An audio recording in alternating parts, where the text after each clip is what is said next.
In the bustling city of Ur, nestled along the banks of the Euphrates River, lived a man named Abram. He was known for his wealth, wisdom, and the respect he commanded among his people. His life seemed complete. He had a loving wife, Sarai, and was surrounded by family and friends. Yet, despite the comforts and familiarity of his surroundings, there was a restlessness within him, an unspoken yearning for something beyond the riches and stability he had amassed. One evening, as the sun dipped below the horizon, painting the sky in hues of orange and red, Abram sat alone, contemplating his life. It was in this moment of solitude that he heard a voice, clear and unmistakable, yet unlike any he had ever heard before. It was the voice of God, calling him by name. Abram, the voice spoke, filling the air with a presence that was both powerful and serene. Leave your country, your people, and your father's household, and go to the land I will show you. I will make you into a great nation, and I will bless you. I will make your name great, and you will be a blessing. The words reverberated within Abram, igniting a fire of conviction in his heart. This was not a mere suggestion. It was a command, a divine mandate that demanded absolute obedience. The promise was grand, a great nation, blessings beyond measure, but it came with a price, leaving everything he knew, venturing into the unknown based solely on faith. Abram knew the magnitude of what was being asked of him. The thought of abandoning his homeland, the place where generations of his family had lived and prospered, was daunting. Yet, the voice of God resonated with a truth that he could not ignore. It was a call that transcended the comforts of his current life, reaching into the depths of his soul. Without hesitation, Abram made his decision. He would obey. He would leave Ur, trusting that God would guide him to this promised land, though he knew not where it was or what awaited him there. He returned home to Sarai, his mind made up, his heart set on the journey ahead. Sarai, he began, his voice steady, we are leaving Ur. The Lord has spoken to me. He has called us to go to a land that he will show us. We must prepare to leave everything behind. Sarai looked at her husband, seeing the resolve in his eyes. She had always known Abram to be a man of deep faith, but this was different. This was a leap into the unknown, guided only by the voice of a God she had never seen but had always believed in. Where will we go? She asked, her voice tinged with both curiosity and concern. To a place that God will reveal to us, Abram replied, his eyes reflecting a quiet certainty. We must trust in his promise. Sarai nodded, her trust in Abram unwavering. Together, they began the preparations for their departure, gathering their servants, livestock, and belongings. It was a monumental task, but neither Abram nor Sarai wavered. The call of God had set them on a path that they would follow, no matter the cost. And so, as the people of Ur watched in amazement, Abram and Sarai, along with their household, set out on their journey. They left behind the familiarity of their past, stepping into a future known only to God. The road ahead was uncertain, fraught with challenges they could not yet see. But Abram walked with the assurance that the God who called him would lead him, step by step, to the fulfillment of his promise. The early morning sun cast long shadows across the landscape as Abram, Sarai, and their entire household began their journey from Ur. The sound of livestock moving, servants packing supplies, and the murmurs of anticipation filled the air. The journey ahead was long and fraught with uncertainty, but Abram's resolve remained unshaken. The road to Canaan was not an easy one. The path led them through vast deserts where the heat was merciless and water was scarce. The wind carried the scent of dust and dry earth, stinging their faces and drying their throats. Yet, despite the harsh conditions, Abram pressed on, his faith in God's promise giving him the strength to lead his people forward. As the days turned into weeks, the caravan passed through numerous towns and villages. The people they encountered were curious about these travelers, particularly about the elderly couple leading them. Some offered them shelter and provisions, while others looked on with suspicion. Abram, however, was not swayed by the reactions of those they met. His focus remained solely on reaching the land that God had promised. The journey tested not only their physical endurance but also their unity as a family. Tensions arose within the group as the hardships of travel took their toll. Lo, Abram's nephew, often questioned the wisdom of such a long and arduous journey, especially when the destination was so vague. But Abram would always respond with patience and assurance, reminding Lo of the divine promise that awaited them. One evening, as they set up camp under the vast expanse of stars, Abram gathered his family and servants around a fire. The flickering flames illuminated their tired faces, but there was a sense of togetherness that brought comfort in the midst of uncertainty. "We are on a journey not just to a new land," Abram began, his voice carrying a calm authority, "but to fulfill the promise that God has made to us. This journey is our test of faith. We must remain strong, for he who called us will be faithful to guide us." Sarai, sitting close to Abram, nodded in agreement. She had seen the strain that the journey was placing on everyone, yet she also saw the unwavering faith in her husband's eyes. It was that faith that gave her the courage to continue, even when doubts crept into her heart. The journey continued, and with each passing day, the landscape began to change. The barren deserts gradually gave way to more fertile lands. The air became cooler, and the sight of greenery brought a sense of renewed hope to the weary travelers. It was as if the land itself was welcoming them, a sign that they were drawing closer to their destination. Finally, after what felt like an eternity, the group reached the outskirts of Canaan. The land was as beautiful as it was vast, with rolling hills, flowing rivers, and fields that stretched as far as the eye could see. Abram stood at the edge of a hill, overlooking the expanse before him, and knew in his heart that this was the land God had promised. With a deep sense of reverence, Abram built an altar on that hill, marking the place where God had led them. He offered a sacrifice, dedicating the land and their journey to the Lord. As the smoke from the offering rose to the heavens, Abram felt a profound peace settle over him. The journey had been long and difficult, but they had arrived, just as God had promised. The sun hung low in the sky, casting a golden glow over the land of Canaan. Abram stood by the altar he had built, his thoughts heavy with the weight of the journey that had brought him here. He had seen the promise of this land, but his heart ached with the knowledge that he and Sarai were still without an heir. The promise of becoming a great nation seemed distant, almost unreachable. As the evening shadows lengthened, Abram wandered away from the camp, seeking solitude. The quiet of the approaching night was interrupted only by the soft rustling of leaves and the distant calls of nocturnal creatures. In this stillness, Abram lifted his eyes to the sky, where countless stars began to emerge, twinkling against the deepening blue. It was then that the voice of God spoke to him once more, filling the night with a presence that Abram had come to recognize. "Do not be afraid, Abram. I am your shield, your very great reward." But Abram, though comforted by God's words, could not hold back the concern that had been growing in his heart. "O sovereign Lord," he replied, his voice filled with a mixture of faith and sorrow, "what can you give me since I remain childless, and the one who will inherit my estate is Eliezer of Damascus?" God's response was immediate, firm, and yet full of promise. "This man will not be your heir, but a son coming from your own body will be your heir." God then led Abram outside, and as they stood together beneath the vast sky, he said, "Look up at the heavens and count the stars, if indeed you can count them." Abram gazed up, his eyes tracing the infinite patterns of light scattered across the darkness. "So shall your offspring be." The promise was clear, profound, and filled with hope. In that moment, as Abram stared into the endless expanse of stars, he believed. He believed in a future that seemed impossible by human standards, yet was assured by the word of God.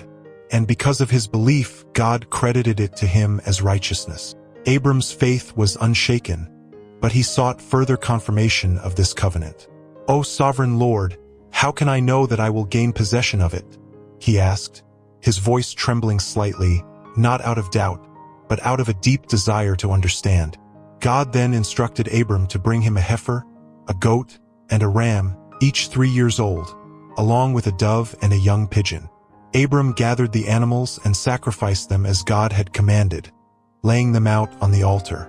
As the sun set and darkness enveloped the land, a deep sleep fell upon Abram, and a thick and dreadful darkness came over him. In this state, God spoke to Abram in a vision, revealing the future of his descendants. Know for certain that your descendants will be strangers in a country not their own, and they will be enslaved and mistreated for 400 years. But I will punish the nation they serve as slaves, and afterward, they will come out with great possessions. As Abram listened, a sense of awe and fear gripped him. The path ahead for his descendants would be fraught with suffering, but the promise of deliverance and blessing was sure. Then, as if to seal the covenant, a smoking firepot with a blazing torch appeared and passed between the pieces of the sacrificed animals. On that day, the Lord made a covenant with Abram, saying, "To your descendants, I give this land, from the river of Egypt to the great river, the Euphrates." Abram awoke, his heart filled with a renewed sense of purpose. The covenant was established, the promise made, and his faith in God's plan was stronger than ever. The stars above, countless and shining, were a constant reminder of the future that awaited him, a future rooted in faith and the unshakable promise of God. The land of Canaan, once so full of promise and vitality, soon began to wither under the relentless grip of a severe famine. The fields that had once flourished with crops now lay barren, the rivers reduced to trickles, and the air heavy with the scent of dust and desolation. Abram, faced with the grim reality of starvation, knew that they could not remain in this parched land. Reluctantly, Abram made the decision to take his household to Egypt, a land known for its abundance even in times of scarcity. The journey was fraught with apprehension, for Egypt was a powerful kingdom, and Abram knew that the path ahead was uncertain. As they approached the borders of Egypt, Abram's concern grew. He turned to Sarai, whose beauty had only deepened with age, and spoke with a tone of caution. "Sarai, you are a woman of great beauty, and when the Egyptians see you, they will say, 'This is his wife.' Then they will kill me but let you live. Say you are my sister, so that I will be treated well for your sake and my life will be spared because of you." Sarai, trusting Abram's judgment, agreed to the plan, though it filled her with unease. She knew that presenting herself as Abram's sister could lead to complications, but the alternative seemed far more dangerous. Upon entering Egypt, as Abram had feared, the beauty of Sarai did not go unnoticed. The officials of Pharaoh saw her and, captivated by her appearance, praised her to Pharaoh. She was taken into Pharaoh's palace, and Abram, posing as her brother, was treated with great favor. He received sheep, cattle, male and female donkeys, servants, and camels as a result of Pharaoh's desire to win Sarai's favor. However, the deception did not go unnoticed by God. He struck Pharaoh and his household with severe plagues because of Sarai, Abram's wife. The once mighty Pharaoh, now afflicted and desperate, summoned Abram to confront him. "What have you done to me?" Pharaoh demanded, his voice filled with both anger and confusion. "Why didn't you tell me she was your wife? Why did you say, 'She is my sister,' so that I took her to be my wife? Now then, here is your wife. Take her and go." Abram, chastened and regretful, took Sarai and left Egypt, returning to Canaan with all the wealth and possessions they had acquired. The experience in Egypt weighed heavily on Abram's conscience. He had chosen deception out of fear, and although it had spared his life, it had also brought suffering to others. As they crossed the border back into Canaan, Abram silently vowed to trust in God's protection, no matter the circumstances. The land of Egypt, with all its riches and power, had been a place of trial, but it also served as a reminder that God's plans could not be circumvented by human fear or cunning. Returning to Canaan, the land once more began to recover, and Abram resumed his life of faith, now more aware of the consequences of his actions and the importance of trust in God's promises. The journey to Egypt, though filled with challenges and moral dilemmas, had further solidified Abram's understanding of his relationship with God and the need for unwavering faith. Back in the land of Canaan, the famine had subsided, and life began to return to its normal rhythm. Abram and his household, now more prosperous than ever after their time in Egypt, settled in the region between Bethel and Ai. The land stretched out before them, vast and inviting, But it soon became clear that it was not vast enough for both Abram and his nephew Lot. The herds and flocks of both men had multiplied greatly, and the land could not support them if they stayed together.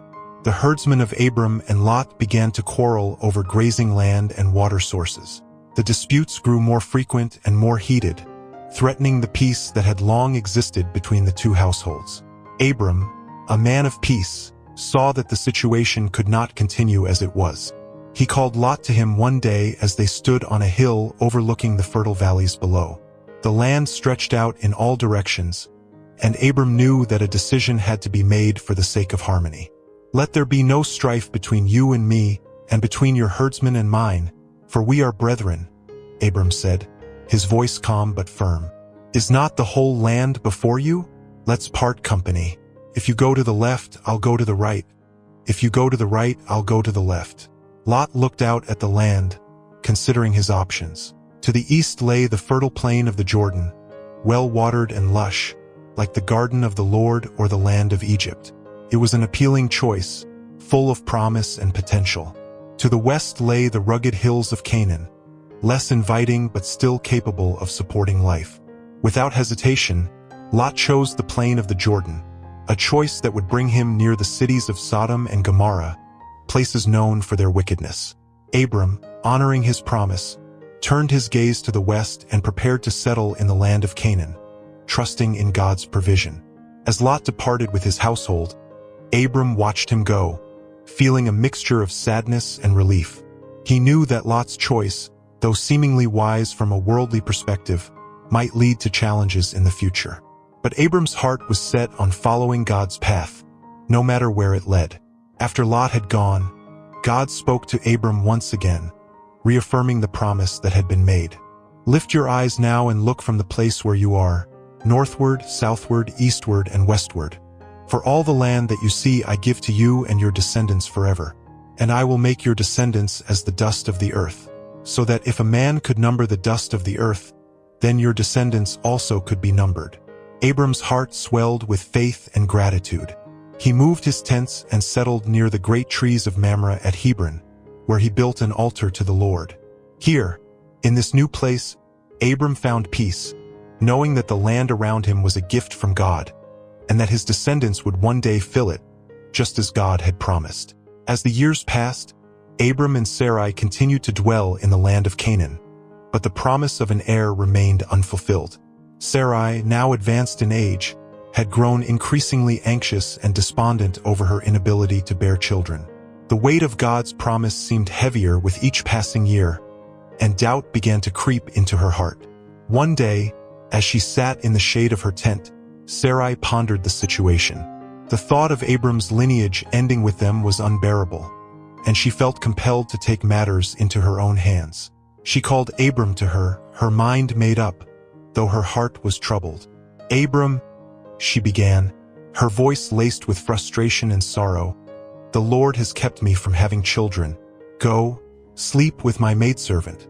Perhaps I can build a family through her." Abram, though hesitant, saw the anguish in Sarai's eyes and agreed to her plan. Hagar, Sarai's Egyptian maidservant, was young and healthy. Perhaps this was the way God intended to fulfill his promise. And so, Abram took Hagar as his concubine, and she soon conceived. However, once Hagar realized she was pregnant, her attitude towards Sarai changed. She began to look down on her mistress with disdain, believing that her ability to bear a child made her superior. Sarai, feeling the sting of this newfound disrespect, grew increasingly resentful. The very plan she had set in motion now threatened to unravel the peace within their household. In her frustration, Sarai turned to Abram. "You are responsible for the wrong I am suffering. I put my servant in your arms, and now that she knows she is pregnant, she despises me. May the Lord judge between you and me." Abram, caught between his wife and his concubine, sought to restore harmony. "Your servant is in your hands," he replied. "Do with her whatever you think best." Sarai, emboldened by Abram's words, treated Hagar harshly, with a severity born of hurt and jealousy. Unable to bear the mistreatment, Hagar fled into the desert, seeking refuge from the conflict that had consumed their household. Alone and afraid, Hagar wandered through the wilderness. It was there, by a spring on the road to Shur, that an angel of the Lord found her. "Hagar, servant of Sarai, where have you come from, and where are you going?" the angel asked. "I am running away from my mistress Sarai," Hagar replied, her voice trembling with fear and exhaustion. The angel's response was unexpected. "Go back to your mistress and submit to her. I will increase your descendants so much that they will be too numerous to count." The angel continued, "You are now pregnant, and you will give birth to a son. You shall name him Ishmael, for the Lord has heard of your misery. He will be a wild donkey of a man. His hand will be against everyone and everyone's hand against him, and he will live in hostility toward all his brothers." Hagar, humbled by the encounter, returned to Abram and Sarai's household.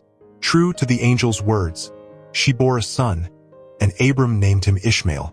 Abram was 86 years old when Ishmael was born, and while there was joy in the birth of a son, there was also an underlying tension. The promise of God had not yet been fully realized, and the circumstances surrounding Ishmael's birth would foreshadow future conflicts within Abram's family. Despite the challenges, Abram loved his son, believing that perhaps Ishmael was the fulfillment of God's promise. But deep within, a sense of incompleteness remained, a feeling that this chapter in their lives was not yet the final answer to God's covenant. 13 years had passed since the birth of Ishmael, and Abram had grown accustomed to the idea that Ishmael might be the heir through whom God's promise would be fulfilled. But as time went on, God had not spoken further about the covenant, and Abram's heart remained unsettled. One day, when Abram was 99 years old, the Lord appeared to him again. His presence was overwhelming, and Abram fell face down in awe and reverence. The voice of God, powerful yet filled with promise, spoke to him. "I am God Almighty. Walk before me and be blameless. I will confirm my covenant between me and you and will greatly increase your numbers." As Abram lay prostrate before the Lord, God continued, "As for me, this is my covenant with you. You will be the father of many nations. No longer will you be called Abram. Your name will be Abraham, for I have made you a father of many nations. I will make you very fruitful. I will make nations of you, and kings will come from you. I will establish my covenant as an everlasting covenant between me and you and your descendants after you for the generations to come, to be your God and the God of your descendants after you. The whole land of Canaan, where you now reside as a foreigner, I will give as an everlasting possession to you and your descendants after you, and I will be their God." The promise was not only reaffirmed but expanded, and with it came a new identity. Abram became Abraham, meaning father of many, a name that encapsulated the magnitude of God's promise. But with this covenant came a sign, a physical mark that would set Abraham and his descendants apart. "Every male among you shall be circumcised," God instructed. "You are to undergo circumcision, and it will be the sign of the covenant between me and you. For the generations to come, every male among you who is 8 days old must be circumcised, including those born in your household or bought with money from a foreigner, those who are not your offspring. My covenant in your flesh is to be an everlasting covenant. Any uncircumcised male who has not been circumcised in the flesh will be cut off from his people. He has broken my covenant." Abraham listened carefully, understanding the significance of this command. It was a mark of obedience, a sign of faith, and a reminder of the covenant that would be passed down through his lineage for generations to come. But the Lord had more to say.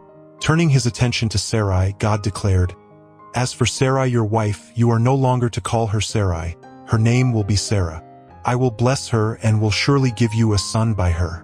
I will bless her so that she will be the mother of nations. Kings of peoples will come from her." Abraham could hardly believe what he was hearing. At 99 years old, and with Sarah well past the age of childbearing, the idea of having a son seemed impossible. In his heart, he laughed, not in disbelief, but in wonder. How could this be? He bowed before the Lord and said, "Will a son be born to a man 100 years old? Will Sarah bear a child at the age of 90? Then, out of love for Ishmael, he added, "If only Ishmael might live under your blessing." But God was firm in his plan. Yes, but your wife Sarah will bear you a son, and you will call him Isaac. I will establish my covenant with him as an everlasting covenant for his descendants after him. And as for Ishmael, I have heard you. I will surely bless him. I will make him fruitful and will greatly increase his numbers. He will be the father of 12 rulers, and I will make him into a great nation. But my covenant I will establish with Isaac, whom Sarah will bear to you by this time next year." With that, God finished speaking with Abraham and left him. Abraham, filled with renewed faith and determination, took Ishmael and all the males in his household and circumcised them, just as God had commanded. The sign of the covenant was now upon them, a perpetual reminder of the promise that God had made. Abraham's heart swelled with anticipation. The promise of Isaac, the son of the covenant, filled him with hope. The journey of faith was far from over, but with each step, Abraham grew more certain that God's plans, though mysterious and often beyond understanding, were unfolding exactly as they were meant to. The days following God's reaffirmation of his covenant were filled with anticipation and preparation. Abraham continued to live near the great trees of Mamre, near Hebron, where he had built an altar to the Lord. It was there, one hot afternoon, as Abraham sat at the entrance to his tent, that he noticed 3 men standing nearby. Without hesitation, Abraham hurried to meet them, bowing low to the ground in a gesture of respect. "Please, if I have found favor in your eyes, my lord, do not pass your servant by. Let a little water be brought, and then you may all wash your feet and rest under this tree. Let me get you something to eat, so you can be refreshed and then go on your way, now that you have come to your servant." The men agreed, and Abraham quickly instructed Sarah to prepare some bread, while he selected a choice calf from the herd to be prepared for the meal. As they ate, the men spoke to Abraham, and one of them, whom Abraham recognized as the Lord, delivered news that would change the course of history. "Where is your wife Sarah?" they asked. "There, in the tent," Abraham replied. Then one of them said, "I will surely return to you about this time next year, and Sarah your wife will have a son." Sarah, who was listening at the entrance of the tent, laughed to herself as she thought, "After I am worn out and my Lord is old, will I now have this pleasure?" But the Lord, knowing her thoughts, asked Abraham, "Why did Sarah laugh and say, 'Will I really have a child now that I am old? Is anything too hard for the Lord? I will return to you at the appointed time next year, and Sarah will have a son." Fearful, Sarah denied laughing, but the Lord gently corrected her. "Yes, you did laugh." After the meal, the men rose to leave, and as they looked down toward the cities of Sodom and Gomorrah, the Lord spoke of his plans. "Shall I hide from Abraham what I am about to do? Abraham will surely become a great and powerful nation, and all nations on earth will be blessed through him. For I have chosen him, so that he will direct his children and his household after him to keep the way of the Lord by doing what is right and just, so that the Lord will bring about for Abraham what he has promised him." Then the Lord said, "The outcry against Sodom and Gomorrah is so great and their sin so grievous that I will go down and see if what they have done is as bad as the outcry that has reached me. If not, I will know." The men turned away and went toward Sodom, but Abraham remained standing before the Lord. With great humility and concern for the innocent, Abraham approached God. "Will you sweep away the righteous with the wicked?" he asked. "What if there are 50 righteous people in the city? Will you really sweep it away and not spare the place for the sake of the 50 righteous people in it? Far be it from you to do such a thing, to kill the righteous with the wicked, treating the righteous and the wicked alike. Far be it from you. Will not the judge of all the earth do right?" The Lord listened to Abraham's plea and answered, "If I find 50 righteous people in the city of Sodom, I will spare the whole place for their sake." Encouraged, Abraham continued to intercede, gradually lowering the number from 50 to 45, to 40, to 30, to 20, and finally to 10. Each time, the Lord responded with patience, agreeing to spare the city if even 10 righteous people could be found. But despite Abraham's earnest intercession, the cities of Sodom and Gomorrah were beyond redemption. The 2 angels arrived in Sodom, where they were met by Lot, Abraham's nephew. Lot, recognizing the danger his visitors faced, insisted they stay in his home for the night. As darkness fell, the men of Sodom surrounded Lot's house, demanding that he bring out the visitors so they could abuse them. Lot, horrified by their wickedness, pleaded with the men to leave his guests alone, even offering his own daughters in their place. But the crowd only grew more violent. The angels intervened, striking the men with blindness and pulling Lot back into the house. "Do you have anyone else here? Sons-in-law, sons or daughters, or anyone else in the city who belongs to you?" the angels asked Lot. "Get them out of here, because we are going to destroy this place. The outcry to the Lord against its people is so great that he has sent us to destroy it." Lot went to warn his sons-in-law, but they thought he was joking and refused to leave. As dawn approached, the angels urged Lot to hurry. Taking hold of Lot, his wife, and his 2 daughters, they led them safely out of the city, urging them, "Flee for your lives, don't look back, and don't stop anywhere in the plain. Flee to the mountains or you will be swept away." Lot pleaded to be allowed to flee to a small town called Zoar instead, and the angels agreed. As they fled, the Lord rained down burning sulfur on Sodom and Gomorrah, destroying the cities and all the inhabitants. But Lot's wife, disobeying the angel's command, looked back and was turned into a pillar of salt. From a distance, Abraham stood and watched as smoke rose from the plains, like smoke from a furnace. The destruction was complete, and the once thriving cities were reduced to ashes. Yet, even in the midst of judgment, God had remembered Abraham's intercession and spared Lot and his family. The events left a profound impact on Abraham. He had witnessed the severity of God's judgment, but also the power of intercession. The lessons learned from Sodom and Gomorrah would shape the faith and actions of Abraham in the years to come, as he continued to walk in the ways of the Lord. The year following the destruction of Sodom and Gomorrah was one of quiet anticipation for Abraham and Sarah. The promise that had been made so long ago, and reaffirmed by God's recent visit, was finally nearing fulfillment. Though Sarah was well past the age of childbearing, the memory of God's words echoed in their hearts, filling them with hope. True to his promise, the Lord was gracious to Sarah, and she conceived. The months of her pregnancy were marked by a sense of wonder and disbelief.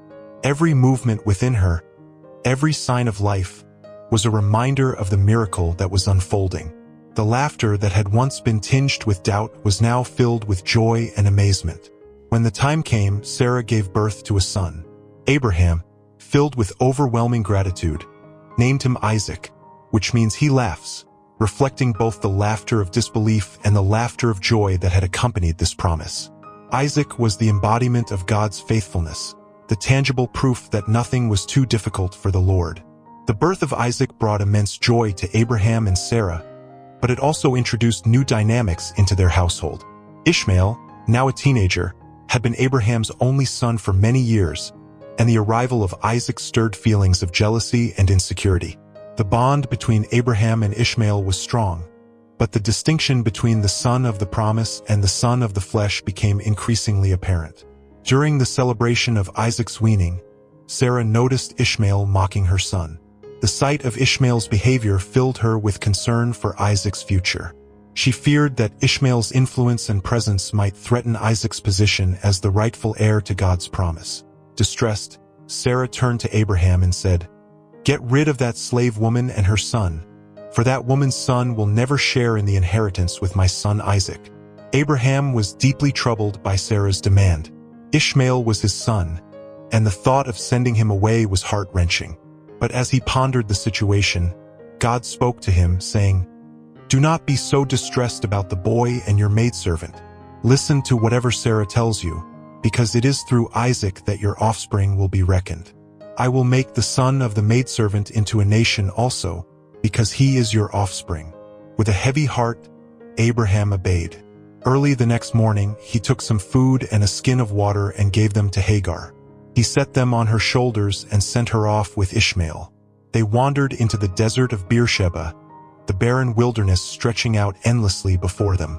When the water in the skin was gone, Hagar placed Ishmael under a bush, unable to bear the sight of her son dying of thirst. She walked away and sat down, her heart breaking as she lifted her voice and wept.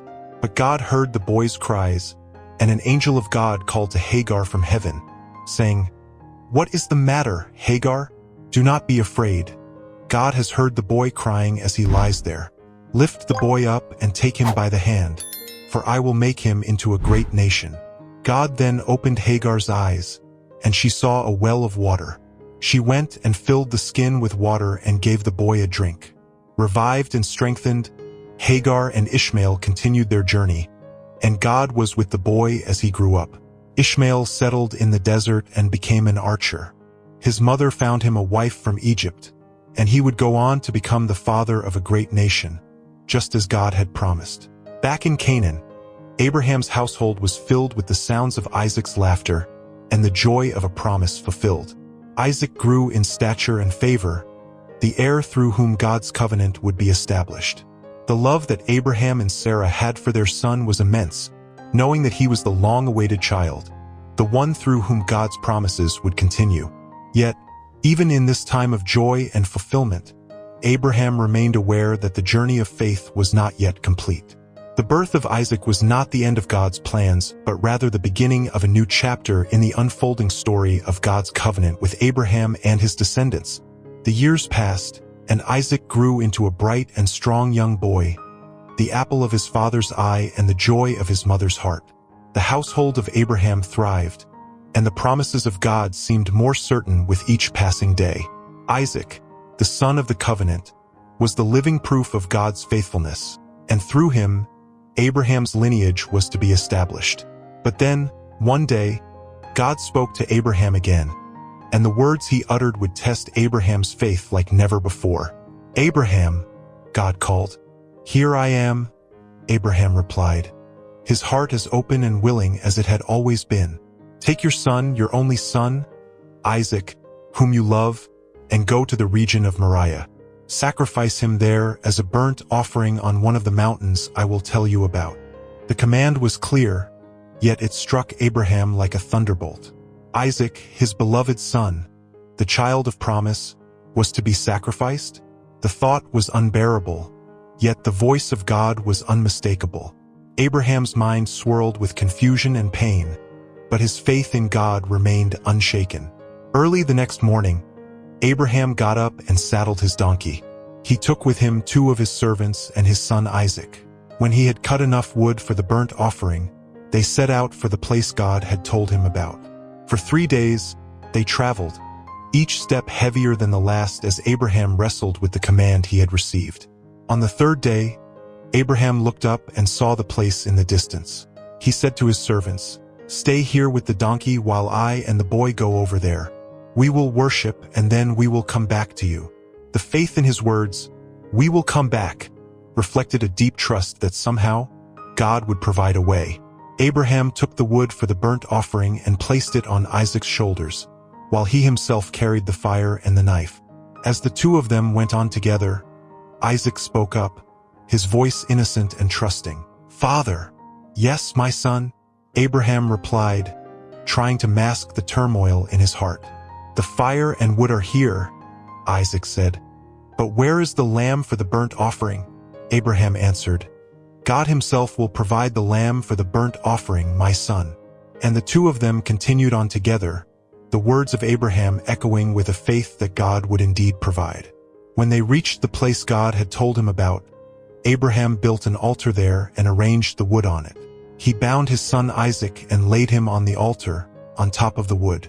Isaac, who had always trusted his father, did not resist. Perhaps he, too, had a faith that God would somehow intervene. With trembling hands, Abraham reached out and took the knife to slay his son. The moment was tense, filled with the weight of a father's love and the burden of obedience. As the knife was raised, Abraham's heart cried out in silent agony, but his faith in God's will did not falter. But just as he was about to bring down the knife, the angel of the Lord called out to him from heaven, "Abraham, Abraham." "Here I am," he replied, his voice shaking with relief. "Do not lay a hand on the boy," the angel said. "Do not do anything to him. Now I know that you fear God, because you have not withheld from me your son, your only son." Abraham looked up, and there in a thicket, he saw a ram caught by its horns. He went over and took the ram and sacrificed it as a burnt offering instead of his son. In that moment, the place became known as the Lord will provide.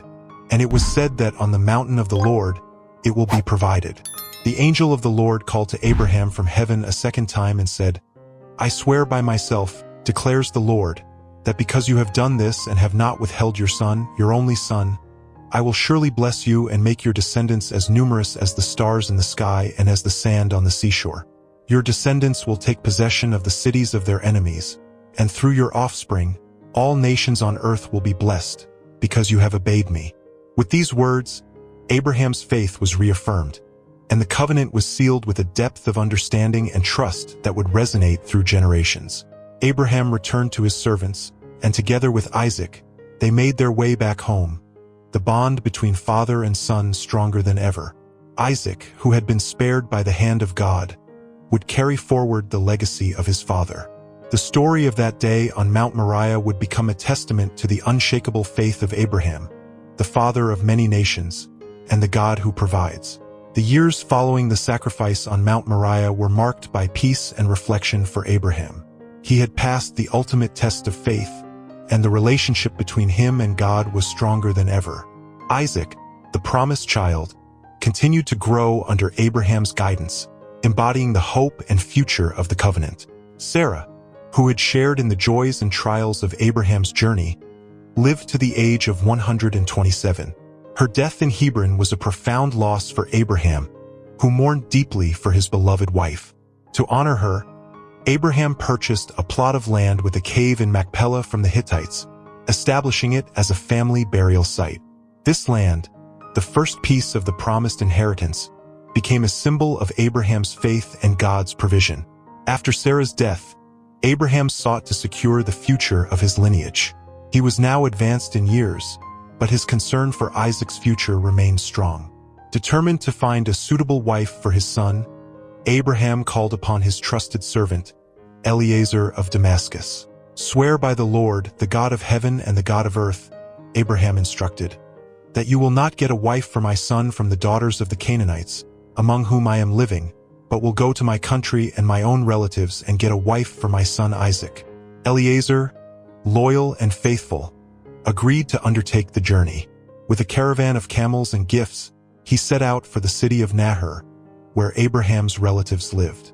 Upon reaching the city, Eliezer prayed to God for guidance, asking that the woman who offered water to both him and his camels be the one chosen for Isaac. As he finished his prayer, Rebekah, the granddaughter of Abraham's brother Nahor, approached the well.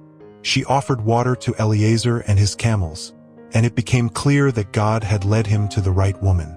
After receiving the blessing of her family, Rebekah agreed to leave her home and journey to Canaan to become Isaac's wife. Isaac, who had been grieving the loss of his mother, found comfort in Rebekah's presence. Their union marked the continuation of the covenant, and through them, God's promise to Abraham would be fulfilled. As Abraham neared the end of his life, he took another wife named Keturah, who bore him 6 more sons. While these sons grew and prospered, Abraham ensured that the primary inheritance went to Isaac, the child of the promise. He gave gifts to the sons of his concubines and sent them away from Isaac to the land of the east, thus preserving the unity and future of his chosen heir. At the age of 175, Abraham's life on earth came to a peaceful end. He died full of years, having lived a life of faith, obedience, and extraordinary experiences with God. Isaac and Ishmael, his 2 sons, came together to bury him in the cave of Machpelah, beside Sarah. This act of unity at their father's deathbed symbolized the enduring legacy of Abraham, the father of many nations. The life of Abraham left an indelible mark on the world. He had journeyed from the bustling city of Ur to the promised land of Canaan, enduring trials, experiencing miracles, and walking closely with God.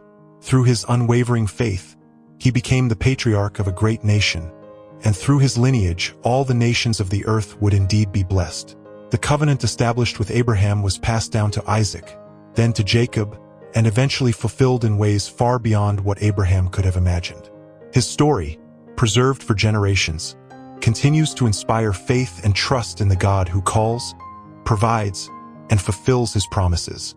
Abraham, the father of faith, now rested in the land promised to his descendants, his legacy secure in the hands of God. I hope you enjoyed today's story. If you did, subscribe to the channel so you don't miss more stories like this. Leave your like and comment below what you thought of the story. See you in the next video.